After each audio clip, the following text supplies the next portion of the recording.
À la une de l'actualité également, ces quartiers de Lyon qui n'en peuvent plus des nuisances. Après la presqu'île, c'est au tour de la Guillotière et de Gerland d'être en colère contre le tapage nocturne, contre la saleté, voire les violences. Écoutez le témoignage de cette commerçante de la Guillotière. Elle redoute que ses clients désertent le quartier à cause des bagarres à répétition. Il y a beaucoup d'altercations, il y a eu des rixes assez importantes.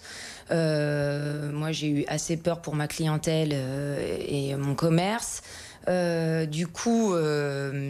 Effectivement, ça s'apparente à des grosses émeutes, hein, on peut dire. La dernière fois, c'était environ 80 personnes, donc on a tous eu un petit frisson dans le dos quand tu te retrouves au milieu de ça, parce que ça fait une vague humaine assez importante, avec des bouteilles qui volent, des éclats de verre, des voitures qui passent au milieu. Et puis, évidemment, on est dans plein centre-ville, donc il y a des enfants, il y a des jeunes femmes, il y a des jeunes gens. Enfin, il y a n'importe qui n'a pas envie d'être mêlé à ce genre de situation, et on se sent tous en danger quand ça arrive. Et cette situation, c'est évidemment aussi un calvaire pour les habitants. Reportage de Jérôme Gerny chez un étudiant en première ligne face à ces nuisances.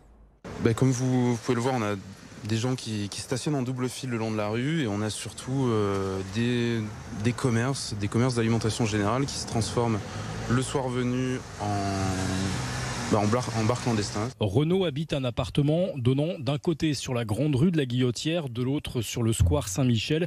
Il nous décrit un quartier de plus en plus bruyant le soir et la nuit. Pour le jeune homme en pleine écriture d'une thèse en médecine, compliqué de travailler chez lui.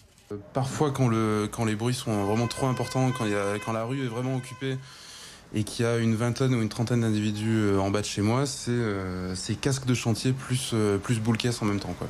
Pour échapper à ces nuisances, Renaud va même jusqu'à s'isoler dans son couloir loin des fenêtres. Des nuisances dues principalement à des regroupements de personnes alcoolisées et à un sentiment d'impunité. J'avais jamais appelé la police en 7 ans, je crois. Et là, en l'espace de 6 mois, je les ai appelés au moins une dizaine de fois, sans doute. On les appelle très régulièrement.